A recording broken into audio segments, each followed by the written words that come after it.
Hey everybody, wake up. This is Wake Up with Mark Twainer, episode number 92. And this is day 11 of the 30-day morning person challenge. And today we will ask the question, what do you do when you get sick?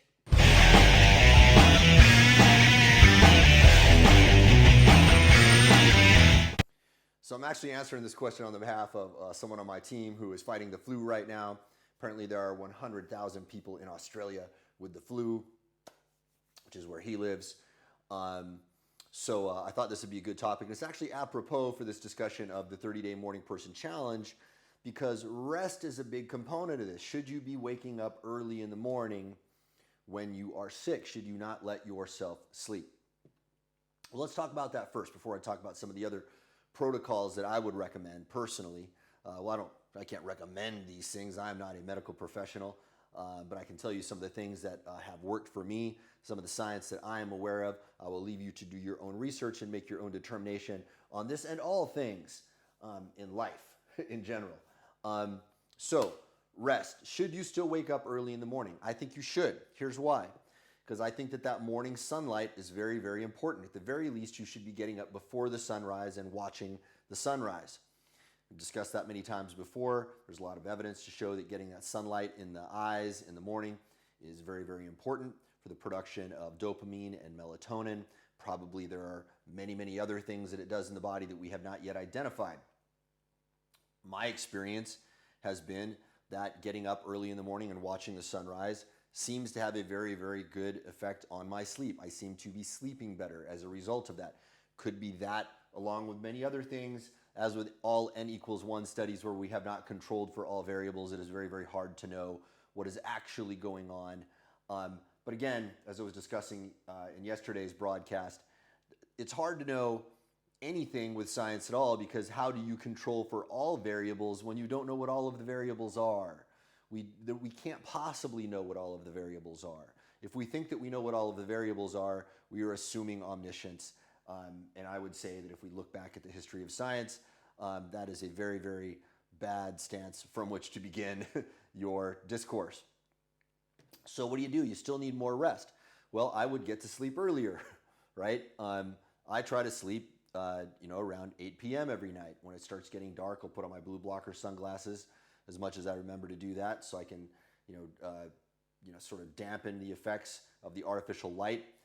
As I'm getting closer and closer to 8 o'clock, around 7 o'clock, I'm going to start winding things down, listening to an audiobook, and just getting into a parasympathetic reset mode.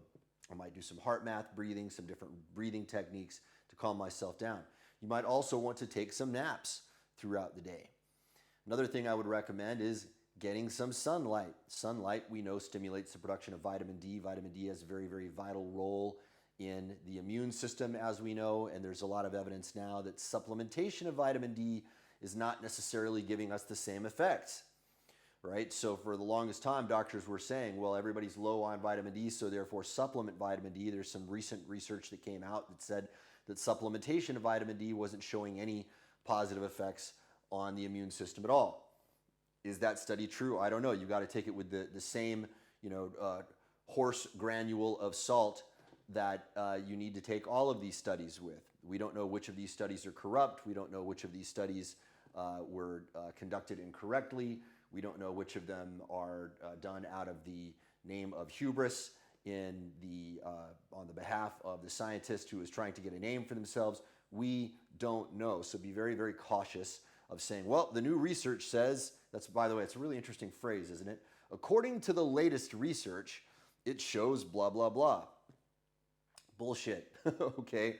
Don't get taken in by any of that, okay? The latest research doesn't necessarily mean anything. It might be relevant, it might not. Over time, it might be shown to be false, or at least partially false, or at least not the full picture. At the very least, all of it is not the full picture.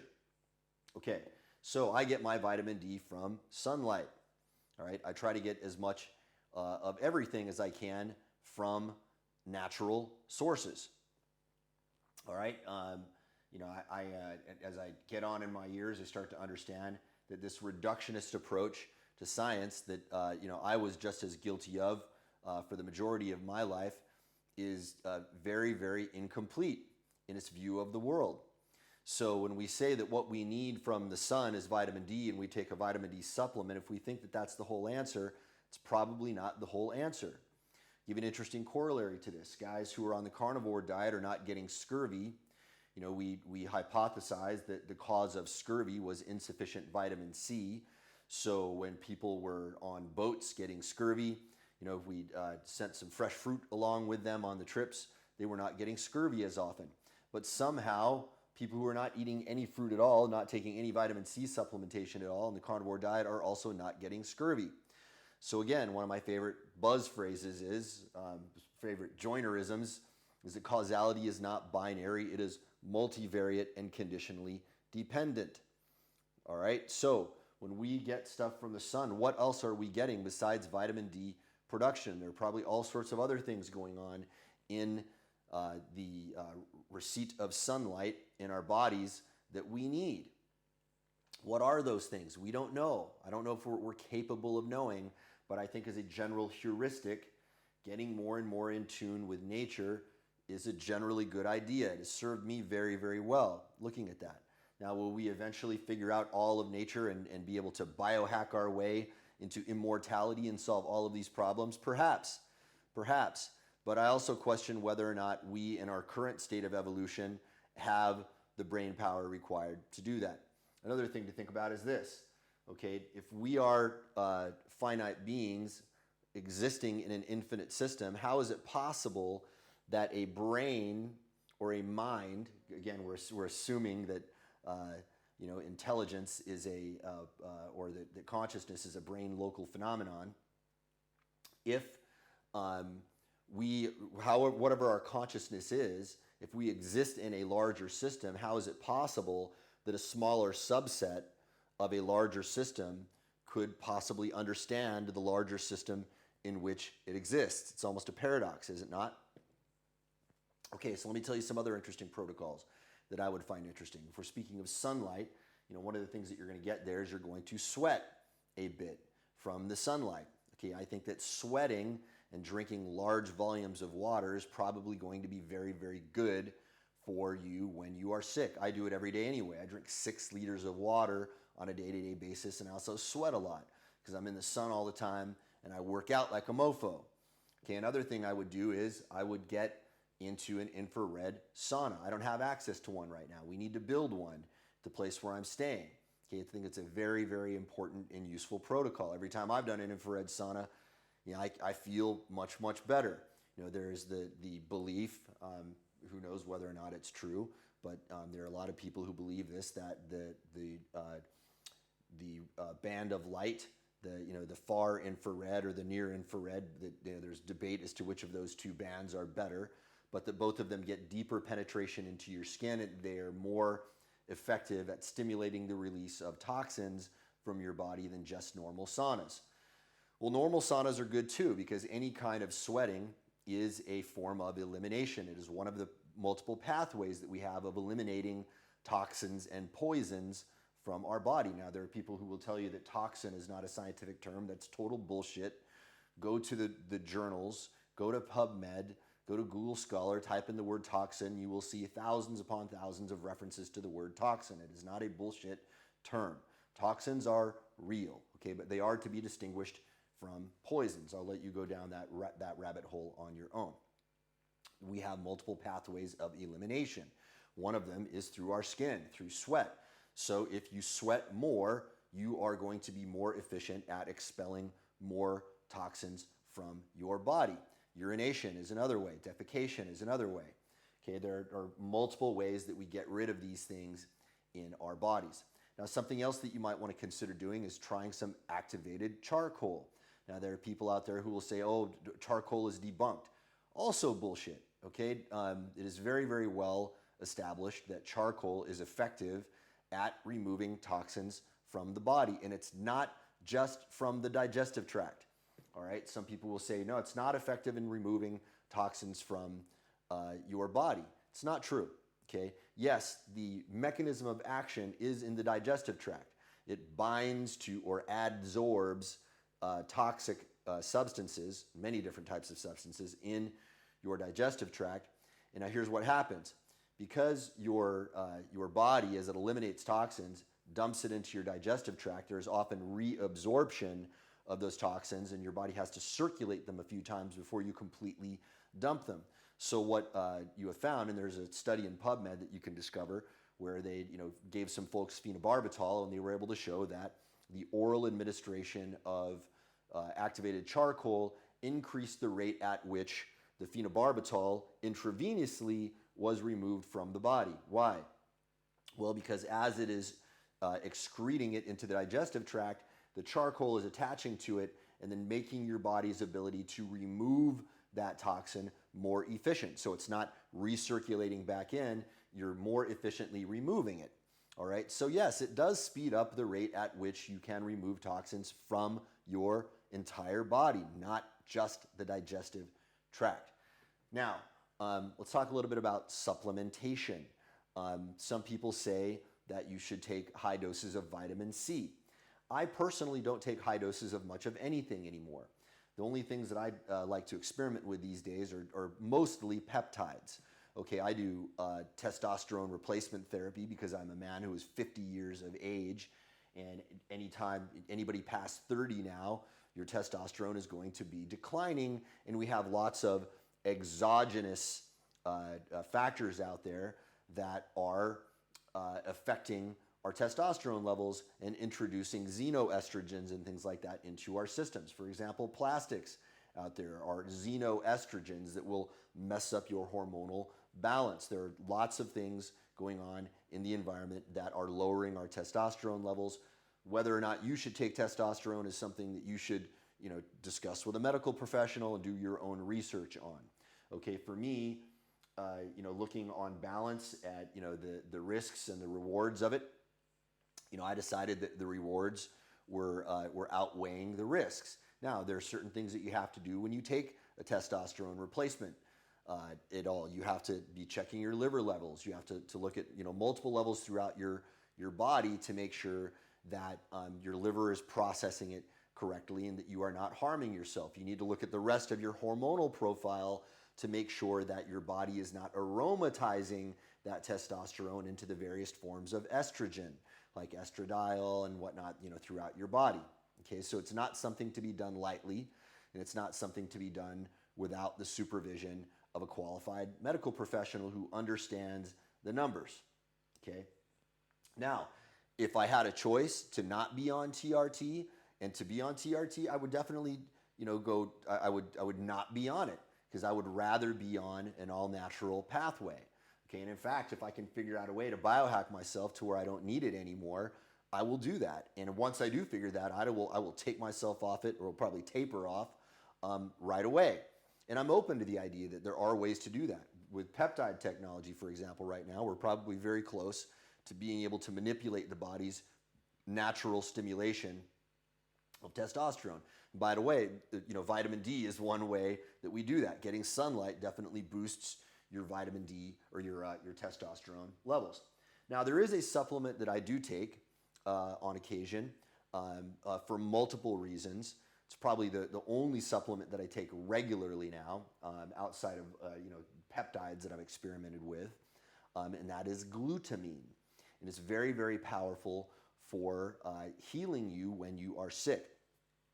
There are three primary functions that we've identified with glutamine. It is the most prevalent amino acid in the body, and it is used probably for many other things that we haven't even yet identified, but three of the things that we know for sure are that it is related to the immune system. When your immune system takes a hit, your glutamine stores get depleted very quickly.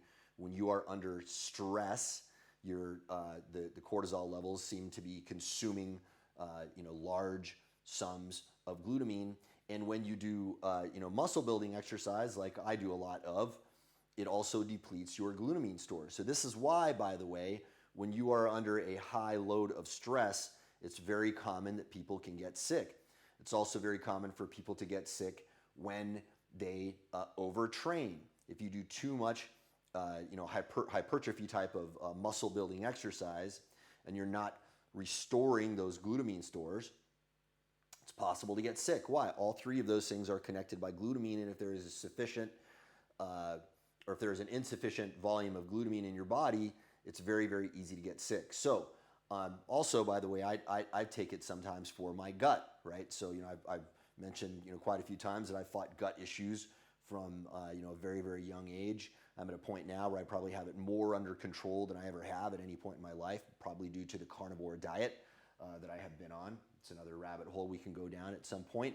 So there, anecdotally, there are many, many people who seem to be effectively treating their autoimmune conditions and their gut problems with the carnivore diet. But there are protocols that have been identified where people are taking high doses of glutamine to heal their guts. And if I ever feel irritation in my gut, sometimes I will take glutamine. And if I ever feel like I am overstressed or overtrained, or I feel like there might be a cold coming on, I will definitely take glutamine.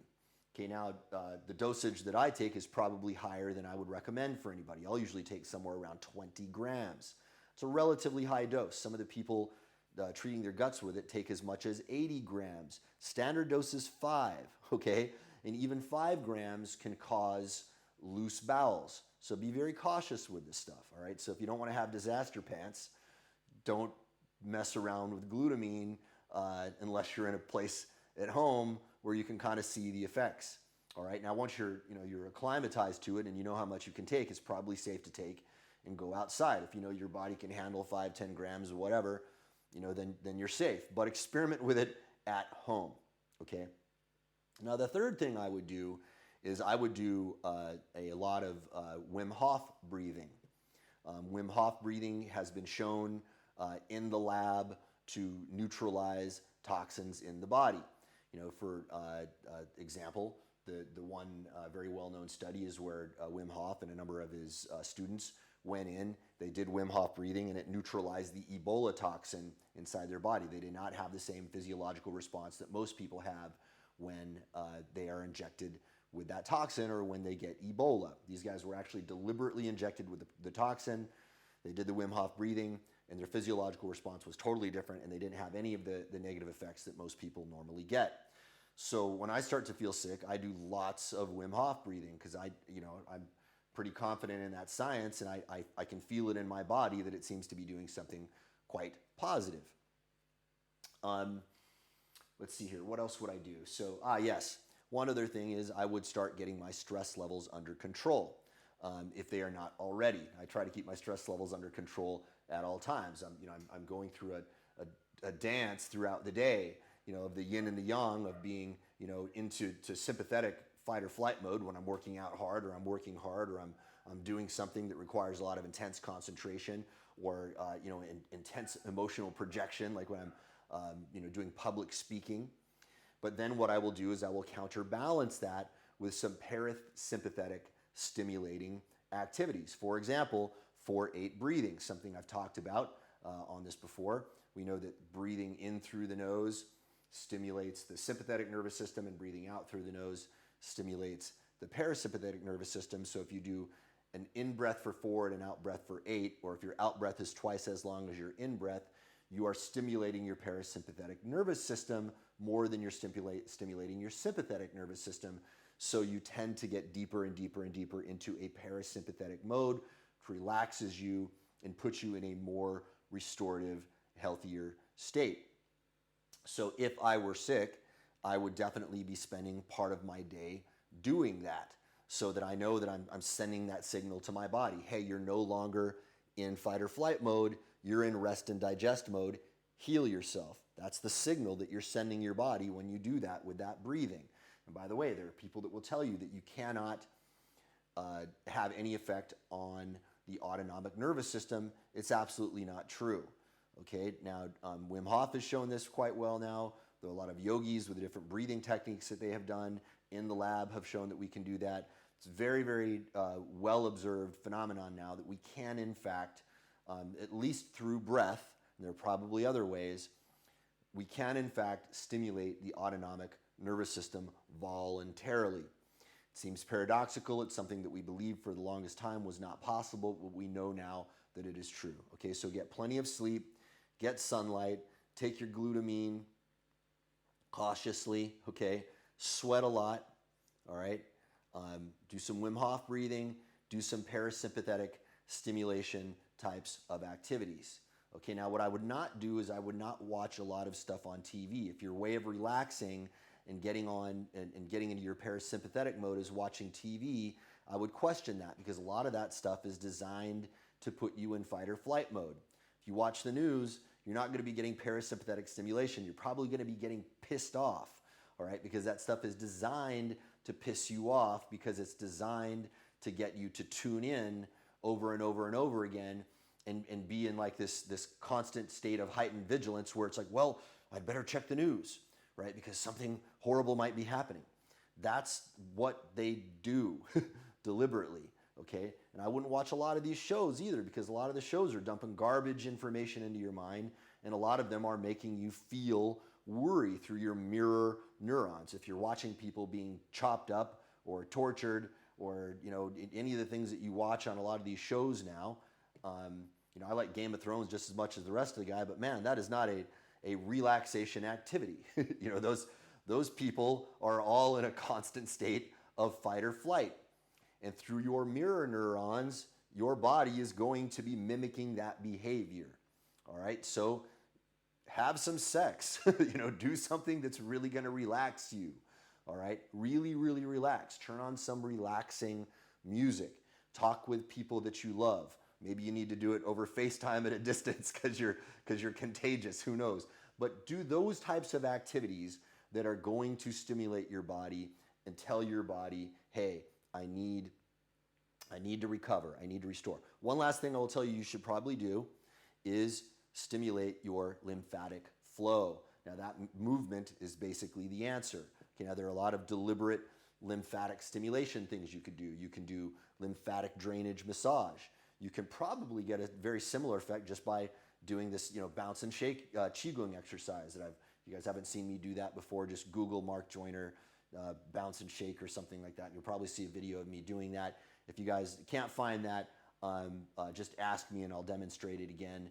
It's very, very good at stimulating the flow of lymph in your body. Doing trampolines seems to be a very, very good way of stimulating that, but you might just need movement, right? Thomas Engberts and I were talking about this yesterday, and I said, hey, what do you think about trampolines? And he said, hey, it seems like a good idea to stimulate lymph, but maybe just walking around is enough to do it. He and I are on a 3-day break of our training because we just had 4 bone-crushing days, so we're giving ourselves a little bit more recovery time now, but he reminded me, he said, hey, make sure you get some movement in there to get that healthy blood flow going. So I already did my morning routine this morning. That got lots of healthy blood flow stimulated in my body. All right, so that happened first thing, but that doesn't mean I'm off the hook for the rest of the day, because if you're stiff and stuck for the rest of the day, you're still not going to be getting a lot of stimulation in there. So I have a 30-minute timer when I work that I usually turn on, and then every 30 minutes I will do something. I'll usually do something to kind of loosen up my spine, and I might practice some movements. Like right now I'm really trying to master the squat movement pattern properly, so I might do that a few times, and I might shake my body around a bit, just jump around and just relax and just get myself loosened up and make sure that everything in my body is flowing correctly. Okay, can't remember where I heard this the other day, but somebody was saying, hey, you can't. God, I wish I could remember who.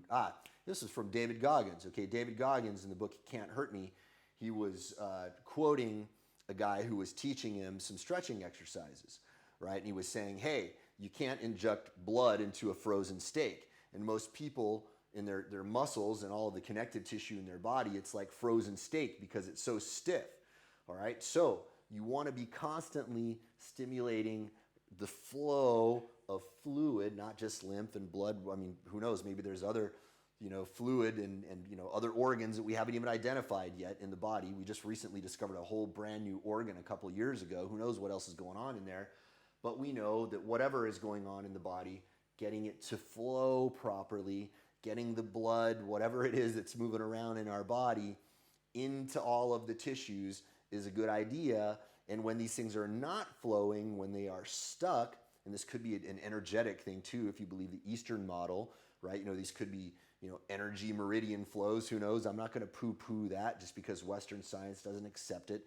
That's possible too. Acupuncture seems to be very effective for a lot of people. There are a lot of people who believe it.